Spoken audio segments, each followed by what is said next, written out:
स्वागत है आप सभी का tech study ITI YouTube channel पर। IFFCO Indian farmers fertilisers cooperative limited की तरफ से फूलपुर की जो यूनिट है प्रयागराज में, वहाँ से आईटीआई और डिप्लोमा कैंडिडेट्स के लिए अप्रेंटिसशिप की वैकेंसी जारी की गई है, जिसमें साथ में ग्रेजुएशन की भी यहाँ पे एक पोस्ट रखी गई है। अगर इसमें आप एलिजिबल होते हैं और फॉर्म भरना चाहते हैं तो कल इसके डिटेल नोटिफिकेशन पे हमने आप सबको पूरी जानकारी दे दी थी। 29 जनवरी यहाँ पे फॉर्म भरने की लास्ट डेट है। इस वीडियो में हम बात करेंगे कैसे आप इसका जो है फॉर्म अप्लाई कर सकते हैं लास्ट डेट से पहले पहले अपने मोबाइल फ़ोन से आसानी से। तो वीडियो को प्लीज़ पूरा देखिएगा एंड लाइक और चैनल को सब्सक्राइब जरूर कर लीजिएगा। साथ में अगर take study ITI Telegram channel पर नहीं जुड़े हैं आप तो कमेंट सेक्शन में आपको लिंक मिल जाएगी, वहाँ से आप लोग ज़रूर जुड़ जाएगा, जिससे आपको सभी तरह की इन्फॉर्मेशन अपडेट और पीडीएफ नोटिफिकेशन के वहाँ पे हम प्रोवाइड करते रहें। तो यहाँ आप अगर इफ़को से अप्रेंटिसशिप करना चाहते हैं तो यहाँ पे chemical, mechanical, electrical, instrumentation and control, electronics और सिविल में अगर आपने डिप्लोमा किया 60% मार्क्स आपके हैं तो आप यहाँ पे फॉर्म भर सकते हैं। 2021 से 1 जून 2021 या उसके बाद आपने डिप्लोमा पास किया हो तो आप इसमें एलिजिबल हैं। टेक्नीशियन अप्रेंटिस की बात करें तो आपने बीएससी अगर किया फिजिक्स, केमिस्ट्री, मैथ या बायोलॉजी में तो भी आप यहाँ अप्लाई कर सकते हैं 55% मार्क्स के साथ। ट्रेड अप्रेंटिसशिप में यहाँ पे electrician, fitter, electronic mechanic, draftsman और कोपा की वैकेंसी है। आपने हाई स्कूल मैथ और साइंस एंड साथ में आईटीआई किया है 60% नंबर्स के साथ तो आप फॉर्म भर सकते हैं। एससी एसटी में 5% का आपको रिलैक्सेशन मिल जाएगा, यानी आपके 55% मार्क्स हैं तब भी आप भर सकते हैं। एज लिमिट है 18 साल से लेकर 27 साल, एससी एसटी को 5 साल, ओबीसी को 3 साल की इसमें छूट मिल जाएगी। स्टाइपेंड आपको जो मिलेगा 9,600 से 10,560 रुपये यहाँ पे दिया जाएगा। इसका क्या बेनिफिट मिलेगा वो हम आपको बता चुके हैं ऑलरेडी पहले के वीडियोज़ में, उसे आप लोग ज़रूर एक बार देख लीजिएगा। अब फॉर्म अप्लाई करने के लिए आपको क्या करना है, सबसे इम्पॉर्टेंट तो है कि आपका यहाँ पे पहले रजिस्ट्रेशन हो। जो नैप्स पोर्टल है, अगर आप आईटीआई हैं तो आपका यहाँ पे रजिस्ट्रेशन हो, आप डिप्लोमा या बीएससी हैं तो आपका MHRD-NETS-education.gov.in जो पोर्टल है इस पर आपका रजिस्ट्रेशन और प्रोफाइल कंप्लीट होनी चाहिए। इसके बाद आपको यहाँ पे इफ़को युवा जो पोर्टल है इस पर जाके अप्लाई करना है। कैसे करना है वो आपको हम बता देते हैं, ठीक है। तो उसके लिए आप सिंपली इसी पेज पे सबसे नीचे आ जाएंगे, यहाँ पे आप टिक करेंगे और सबमिट पे क्लिक कर देंगे। जैसे आप सबमिट करेंगे आपके सामने इस तरह से एक पेज ओपन हो जाएगा। इसको हम थोड़ा सा डेस्कटॉप वर्जन कर लेते हैं तो देखने में थोड़ी सी आसानी रहेगी, ठीक है। इस तरह से आपके सामने पेज जो है ओपन हो जाएगा।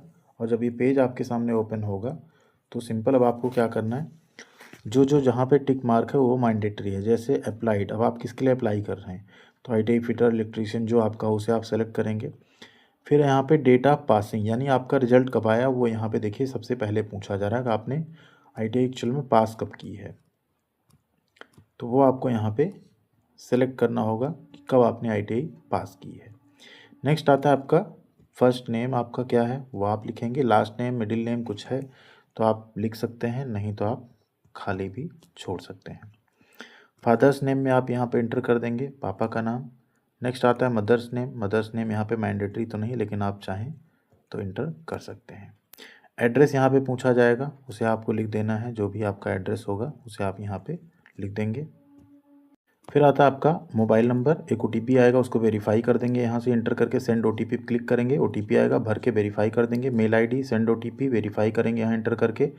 फिर आप अपना यहाँ पे जेंडर सेलेक्ट कर लेंगे। फिर आप यहाँ कैटेगरी सेलेक्ट कर सकते हैं, जनरल, ओबीसी, एससी, एसटी जो आपकी कैटेगरी हो। नेक्स्ट है आपका यहाँ पे डेट ऑफ बर्थ क्या है वो आपको यहाँ पे सेलेक्ट करना होगा। अब डेट ऑफ बर्थ आप यहाँ पे सेलेक्ट कर लेंगे। डेट ऑफ बर्थ सेलेक्ट करने के बाद आपको अपना मैरिटल स्टेटस यहाँ पे सेलेक्ट करना है। नेक्स्ट आपको आधार नंबर देना है यहाँ पे। इसके बाद आप अगर सन या डॉटर हैं इफ़को में काम करने वाले के तो आप उसको यस या नो कर सकते हैं। आपने पहले से अप्रेंटिसशिप की है नहीं, यस या नो कर सकते हैं। आप कहीं काम कर रहे हैं या नहीं, यस या नो कर सकते हैं। इसके बाद आपको यहाँ पे अपना अप्रेंटिसशिप का या MHRD-NETS जो पोर्टल उसका रजिस्ट्रेशन नंबर इंटर करना है और फिर चलेंगे आगे एजुकेशनल क्वालिफिकेशन भरने की तरफ। ईमेल आईडी वेरीफाई करने के बाद, मोबाइल वेरीफाई करने के बाद, आधार नंबर एंड सारी चीज़ें इंटर करने के बाद आपको यहाँ पे 10th की डिटेल देनी है।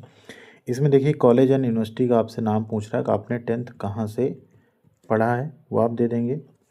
ईयर ऑफ पासिंग सिर्फ आपसे पूछा जा रहा है तो वो आप दे देंगे। मार्क्स आपको कितने मिले थे वो आप दे देंगे एंड टोटल मार्क्स कितना था वो आप दे देंगे। परसेंटेज ऑटोमेटिकली आ जाएगा। आईटीआई आपने एनसीवीटी से किया या एससीवीटी से, पासिंग ईयर ऑटोमेटिकली आया हुआ है। टोटल मार्क्स कितने थे, ठीक है।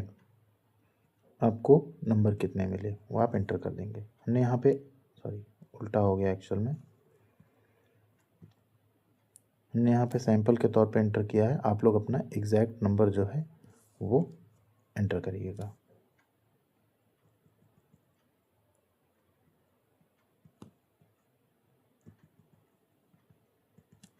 नंबर्स हो गए। नंबर फिल करने के बाद यहाँ देखिए अटैचमेंट में आपको क्या क्या चीज़ें अपलोड करनी, इनको थोड़ा सा हम कर लेते हैं बड़ा। लेटेस्ट आपको पासपोर्ट साइज़ फ़ोटोग्राफ रखना है जो कि 3 MB तक का हो सकता है। सिग्नेचर वो भी 3 MB तक का हो सकता है। और आपके अपलोड योर डॉक्यूमेंट्स, अब यहाँ पे मैक्सिमम 10 डॉक्यूमेंट 3 MB तक के हो सकते हैं। तो वो 10 डॉक्यूमेंट क्या क्या आपको एक साथ स्कैन करना है देख लीजिए। यहाँ पे ITI के लिए 10वीं का सर्टिफिकेट, मार्कशीट ITI की, ठीक है, एंड सर्टिफिकेट, यानी 10वीं का सिर्फ सर्टिफिकेट, ITI की मार्कशीट और सर्टिफिकेट प्लस मार्कशीट, 10वीं की marksheet plus certificate and ITI की मार्कशीट प्लस सर्टिफिकेट, इतनी चीज़ें आपको एक साथ स्कैन करके अपलोड करनी है। और साथ में जो कैटेगरी सर्टिफिकेट है, ठीक है, वो आपका सेपरेटली यहाँ पे अपलोड होगा। डिप्लोमा केस में 10th certificate marksheet, 12th certificate marksheet अगर है तो, और diploma certificate marksheet. Same BSc में 10th 12th का सर्टिफिकेट मार्कशीट और BSc के सर्टिफिकेट्स एंड मार्कशीट, इतनी चीज़ें आपको एक साथ स्कैन करके PDF में अपलोड करनी है। यहाँ आपको सेपरेट अगर आप इस कैटेगरी से हैं तो वो अपलोड करना है, इसके बाद आपको सबमिट करना है फॉर्म। तो चलिए कर लेते हैं। हाँ तो सर यहाँ पे एक मिस्टेक हुआ, देखिए यहाँ फ़ोटो कर देंगे, यहाँ सिग्नेचर, और यहाँ पे आपको इकट्ठे सारे डॉक्यूमेंट्स करने, मतलब इन डॉक्यूमेंट्स को साथ में कैटेगरी सर्टिफिकेट अगर है तो वो एक साथ यहीं अपलोड करना है, क्योंकि 3 ही आपको पोर्शन मिल रहा है अपलोड करने के। ये चला जाएगा आपका PDF में, और ये सारे आपके चले जाएंगे JPG PDF, सारे यहाँ चल रहे हैं। आप जिसमें चाहें उसमें अप्लाई यहाँ अपलोड कर सकते हैं। अपलोड करने के बाद आपको इस बॉक्स पे टिक करना है। यहाँ देखिए डेट अपने आप आई हुई है, बस प्लेस आपको जो है फिल कर देना है। प्लेस फिल करने के बाद आपको सिंपली यहाँ सबमिट पे क्लिक करना है, आपका फॉर्म सबमिट हो जाएगा। यहाँ देखिए इस तरह से लिखा आ गया, thank you for applying in IFFCO, ठीक, इस पर आप सिंपली ओके पे क्लिक कर देंगे।